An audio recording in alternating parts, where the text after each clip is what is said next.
जय हिंद बच्चों। हम सभी आज क्लास 9th के गणित को पढ़ने जा रहे हैं, मैथ को। और मैथ में आज हम लोग को पढ़ना है फर्स्ट चैप्टर, जिसका नाम है संख्या पद्धति। संख्या पद्धति को हम सभी नंबर सिस्टम बोलते हैं। जैसे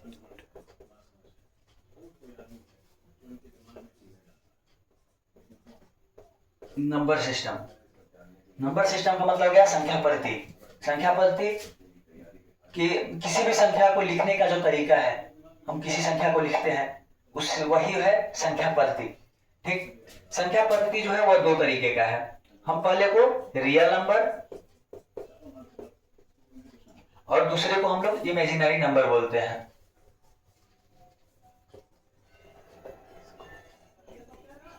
इमेजिनरी नंबर, रियल नंबर मतलब कि वास्तविक संख्या,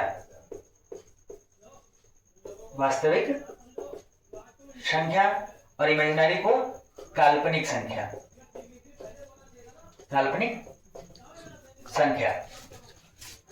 रियल नंबर जो है, इसमें हम लोग परिमेय संख्या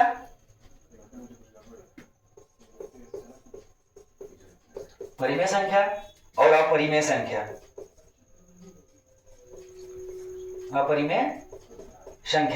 मतलब कि रेशनल नंबर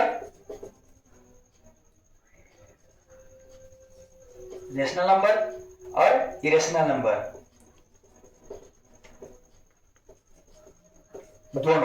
ये दोनों का समूह जो होगा, इसी को हम लोग वास्तविक संख्या बोलेंगे।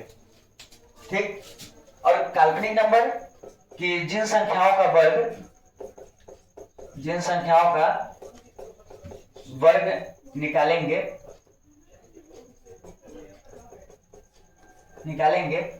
उसका उत्तर जो होना चाहिए वो निगेटिव होना चाहिए। मैंने जिन संख्या का वर्ग निकाले और वर्ग का आंसर जो है निगेटिव होगा, वह काल्पनिक संख्या होगा। अब पढ़ना है हम लोग को प्राकृत संख्या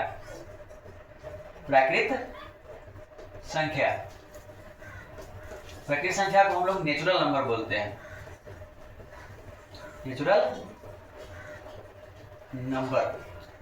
प्राकृत संख्या मतलब क्या कि गिनती की संख्या को हम लोग प्राकृत संख्या बोलते हैं।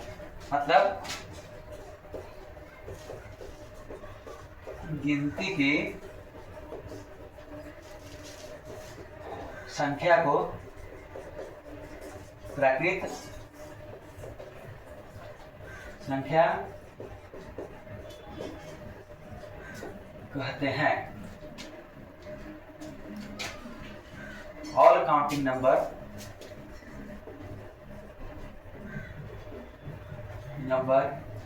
are called natural number।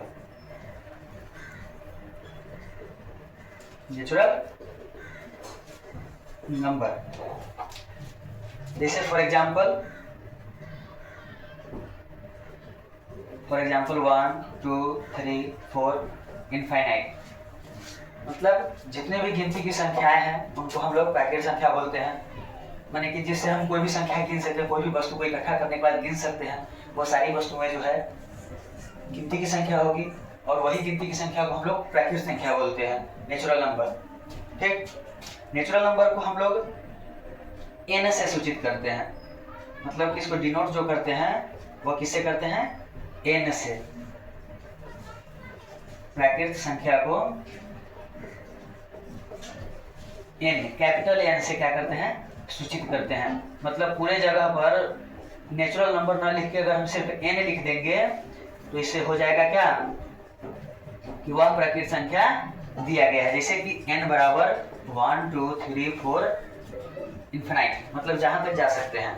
ठीक, तो ये हो गया प्राकृत संख्या। उसके बाद अब हम लोग पढ़ेंगे पूर्ण संख्या के बारे में। मतलब कि होल नंबर। तो प्राकृत संख्या के समूह में, मतलब कि गिनती की संख्या में जो 1 2 3 4 हम पढ़ते हैं, उसमें अगर शून्य को ऐड कर लिया जाए, माने कि 0 को भी साथ में पढ़ लिया जाए, ले लिया जाए, समूह में जोड़ लिया जाए, तो वह क्या हो जाएगा? वह पूर्ण संख्या हो जाएगा। तो हम लिखेंगे कि गिनती की संख्या में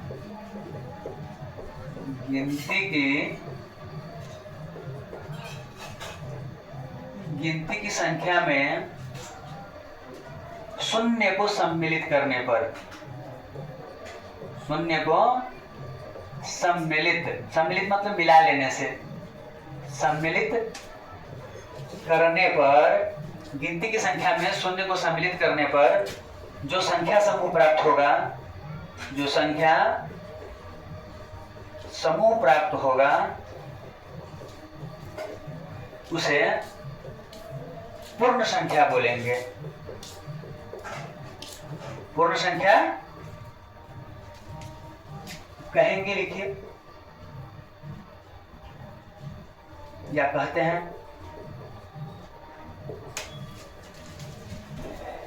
पूर्ण संख्या, पूर्ण संख्या मतलब क्या बताया आपको कि गिनती की संख्या में शून्य को सम्मिलित कर लेना, गिनती की संख्या में शून्य को सम्मिलित कर लेना, मतलब कि काउंटिंग नंबर जो हम लोग 1 2 3 4 या इनफाइनाइट जहां तक पढ़ते हैं, इसमें हमको सिर्फ जीरो को ऐड कर लेना है। किसको ऐड करना है? जीरो को।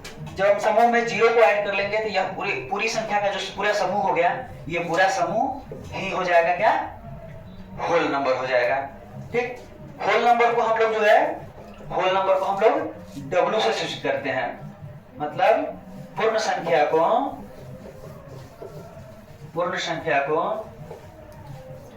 W, कैपिटल W से सूचित किया जाता है, सूचित करते हैं। मतलब कि हम कहीं पर पूरा होल नंबर ना लिख के अगर सिर्फ W लिख दें और W के बाद अगर कोई संख्या लिख दें, जैसे 0 + 1 2 3 इनफाइनाइट तक जाएंगे, तो ये संख्या जो होगा वो क्या होगा? वह होल नंबर होगा। होल नंबर को हम सिर्फ W से दिखा सकते हैं। पूर्णांक मतलब कि सभी धनात्मक संख्या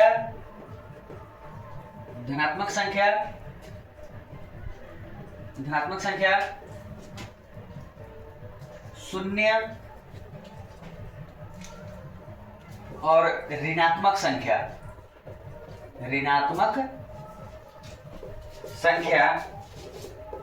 के समूह को पूर्णांक संख्या कहते हैं। पूर्णांक संख्या कहते हैं। मतलब कि जितने भी धनात्मक संख्या में जितने भी पॉजिटिव नंबर है, और शून्य मतलब जीरो, और ऋणात्मक मतलब नेगेटिव नंबर, इन तीनों संख्याओं के समूह को अगर हम जोड़ देंगे तो वह संख्या जो है वह पूर्णांक संख्या कहलाएगा। ठीक, या इसको हम दूसरी भाषा में कह सकते हैं कि धनात्मक संख्या पूर्ण संख्या ना, पूर्ण संख्या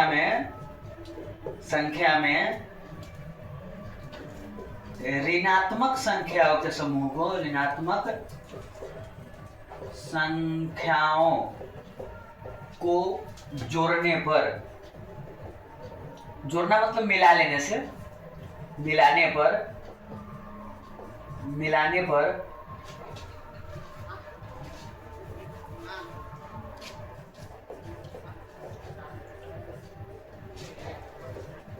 पर जो संख्या समूह प्राप्त होता है उसे पूर्णांक संख्या कहते हैं। उसे पूर्णांक संख्या कहते हैं।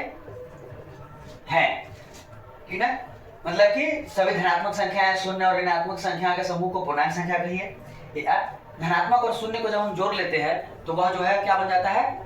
पूर्ण संख्या बन जाता है। तो हम यह भी कह सकते हैं कि पूर्ण संख्या में अगर हम ऋणात्मक संख्याओं को मिला लें तो वह पूरी संख्या समूह क्या हो जाएगा? पूर्णांक हो जाएगा। ठीक, या इसको हम ऐसा भी लिख सकते हैं कि जैसे कि -2 -1 0 1 2 3 इस तरह से बने। तो देखिए इसमें ये निगेटिव संख्या भी है, इसमें ये देखिए ये तीनों निगेटिव संख्या है, ये सब पॉजिटिव संख्या है, ये सब क्या है? निगेटिव नंबर है, ये सब पॉजिटिव नंबर है, और बीच में ये शून्य है, ये जीरो है। जीरो ना ही पॉजिटिव है और ना ही निगेटिव है, नहीं पॉजिटिव है और ना ही निगेटिव है, ठीक ना। लेकिन फिर भी यह क्या है? पूर्णांक का माने कि समूह में आता है, यह पूर्णांक संख्या है, नहीं निगेटिव है नहीं पॉजिटिव है, फिर भी यह क्या है, पूर्णांक माने पूर्ण संख्या है, माने कि होल नंबर है वो। जीरो नहीं निगेटिव है नहीं पॉजिटिव है, फिर भी क्या है, होल नंबर भी है, और साथ साथ यह इंटीजर भी है। क्या है, इंटीजर भी है। इस इंटीजर को हम लोग आई से और जेड से सूचित करते हैं। चलिए इसको हम लिखते हैं इधर कि माने कि पूर्णांक संख्या को जेड से सूचित करते हैं, जेड से सूचित करते हैं। अब हम लोग पढ़ेंगे अभाज्य संख्या। भाज्य संख्या, इसको हम लोग इंग्लिश में प्राइम नंबर बोलते हैं। प्राइम नंबर वे संख्याएं जो स्वयं तथा एक से, वे संख्याएं जो एक या स्वयं से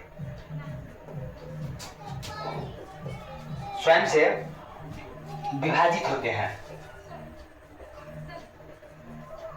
विभाजित होते हैं।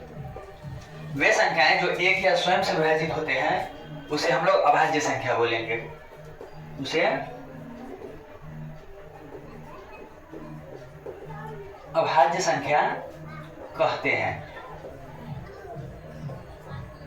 अभाज्य संख्या कहते हैं। ठीक, फॉर एग्जाम्पल कि जैसे हम 3 लिखे तो 3 क्या है, या एक से विभाजित होगा या खुद 3 से विभाजित होगा या किसी दूसरे संख्या से विभाजित नहीं हो सकता है।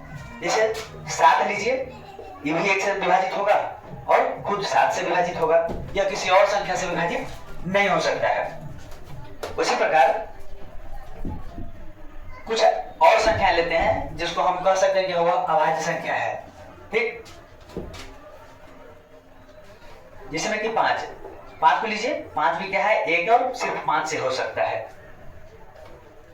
तो ये सभी संख्याएं जो है क्या है, वह अभाज्य संख्या है, जिसका जो गुणन माने कि भाग जो है हम लोग एक से और उसके स्वयं संख्या से, जिस संख्या की हम बात करते हैं सिर्फ उसी संख्या से हम लोग भाग लगा सकते हैं, विभाजित होगा, उसी संख्या को हम लोग अभाज्य संख्या बोलेंगे। भाज्य संख्या पढ़ लिए हैं, अब पढ़ेंगे भाज्य संख्या। भाज्य संख्या, भाज्य संख्या मतलब हो गया कंपोजिट नंबर, कंपोजिट नंबर। वैसी संख्याएं जो एक या स्वयं को छोड़कर के अन्य संख्याओं से विभाजित होता है उसको हम लोग अभाज्य संख्या बोलते हैं, अभाज्य संख्या बोलते हैं। जैसे वे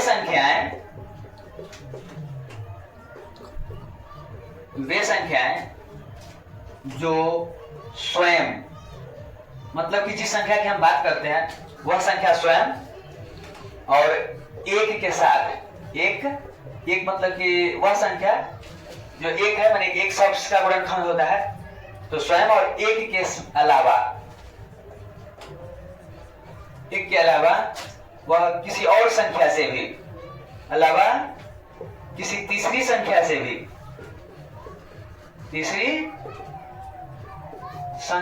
भी, विभाजित होता है, विभाजित होता है, उसे भाज्य संख्या बोलते हैं, उसे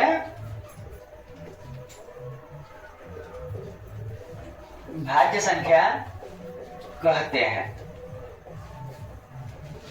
यह डेफिनेशन से ही पता चलता है कि वो जिस संख्या की हम बात करेंगे वह स्वयं होगा, एक होगा और इसके अलावा कोई तीसरा संख्या भी हो सकता है जिसे वह विभाजित हो, तो उस संख्या को हम लोग भाज्य संख्या बोलेंगे। जैसे 1 से भी होगा, वह 2 से भी होगा और 4 से भी होगा, माने 1 से तो विभाजित होगा ही होगा, 4 से भी विभाजित होगा और इस दोनों संख्या के अलावा वह किसी तीसरे संख्या से भी विभाजित हो रहा है, इसलिए यह संख्या को हम लोग भाज्य संख्या बोलेंगे। ठीक, उसी प्रकार 6 भी है, 6 में भी देखिए 1 से कर सकते हैं, 2 से कर सकते हैं, 2 तिहाई 6, 3 दूना 6, 6 एकम 6, मतलब कि 1 से 2 से 3 से और 6 से, इन सभी संख्याओं से विभाजित कर सकते हैं। तो देखिए इसमें भी 1 है और 6 है, माने जिस 1 से तो होगा ही होगा, साथ साथ वह संख्या जिस संख्या की बात करते हैं वह स्वयं संख्या होगा, उसके अलावा वह किसी और तीसरे चौथे संख्या से भी विभाजित हो रहा है, इसलिए इसको हम लोग भाज्य संख्या बोलेंगे। इसमें हम एक नया चीज बताएंगे कि 4 जो है वह क्या है, सबसे छोटी भाज्य संख्या है। सबसे छोटी भाज्य संख्या